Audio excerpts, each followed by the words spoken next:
daawadayaal saaxiibayaal maanta waxaan idiin wadnaa 10 cashar oo muhiim u ah nolosha dhalinyarada.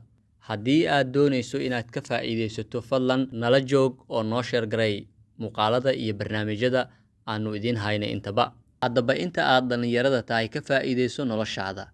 Dadka marka ay weynaadaan ayay ka shalayaan waxyaabaha ay sameeyaan ama kuwii ay sameyn waayeen intii ay dhalinyarada ahaayeen. Xigmaddu waxa ay tahay in nolosha ay tahay cashir wax walbona laga barto. Warka wanaagsan wuxuu yahay in qofkii wanaag doonaya uu ka faa'iideysan karo khibradda dadka kale, kadibna si wanaagsan u noolaan karo inta uu nool yahay. Haddaba waxa aad sugtaan oo aad iga dhowraysaanna waa 10 cashir oo ay tahay amaba ugu muhiimsan tahay in aad ka sii war hayso inta aad dhalinyarada tahay. Lacagta xal uma ahan dhibaatooyinka dhabta ah.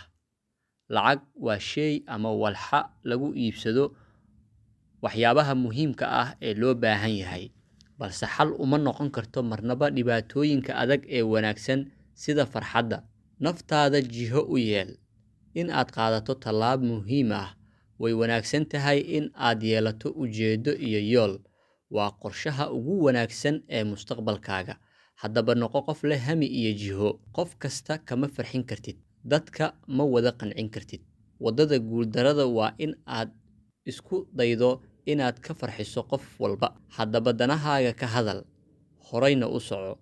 Hana isku dayin inaad qof kasta aad qanciso ama aad ka farxiso, laakiin dadka xushmeey. Waxaadna samaysataa qiimo guud iyo mid gaar ahaaneed intaba.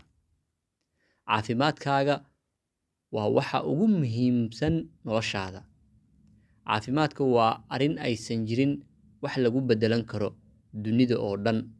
Haddaba markasta dhowr waxyaabaha halista gelin kara noloshaada iyo kuwa halista ku noqon kara caafimaadkaaga hadda iyo midka mustaqbalkaba. Markasta ma helaysid waxa aad doonayso, macnana ma lahan si kasta oo aad u taxadarto ama howlkarnimadaada. Mararka qaar arrimaha ma noqonayaan sida aad doonayso, waana xaalad caadi ah oo culays yaysan kugu noqonin taasi. Wax kasta adiga kaliya ma aha. Waa iska caadi in aad jeceshahay in wax kasta aad ogaato ama qayb aad ka noqoto, balse waa inaad feejignaataa oo aad la socotaa waxa ay dareemayaan dadka kugu hareeraysan. Yaan lagu arkin inaad tahay qof jecel in uu wax kasta yeesho ama qaato ama ogaado. Ceeb ma aha inaad wax aqooni weydo. Ma jiro qof jecel dadka iska dhigdhiga in wax kasta ay aqoon u leeyihiin. Nolosha ayaaba ah in waxna aad taqaano waxyaabo kalena aadan aqoon u lahayn. Haddaba ha iska yeelin sida wixii la sheegaba aad garanayso. Jacaylka waa arrin aan dareen kaliya ahayn, waa dooq. Xiriirka si loo wanaajiyo waa in laga wada shaqeeyo.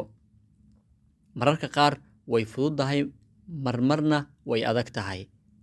Innaga ayay nagu xiran tahay sida aan ula dhaqmayno. Haddaba dooqaaga waa sida aad u shaqayso. Aragti fogaanta waa arrin qurux badan. Dadka marka ay ku mashquulaan waxaa markaas haysto wanaag ama xumaan, intaas ayay ku mashquulaan oo kaliya.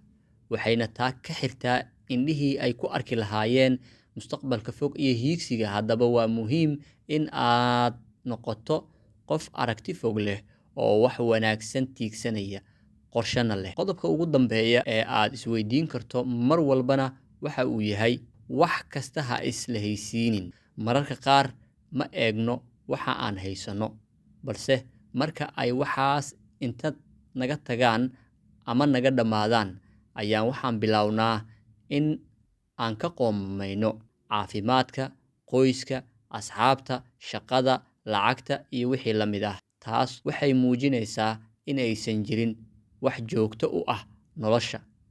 Haddaba waxba ha isla haysiinin si marka aad weydo aysan dhibaato kugu noqonin. Mar walba ahaaw qof hiigsada noloshiisa iyo mustaqbalkiisa oo hore ujeed ah.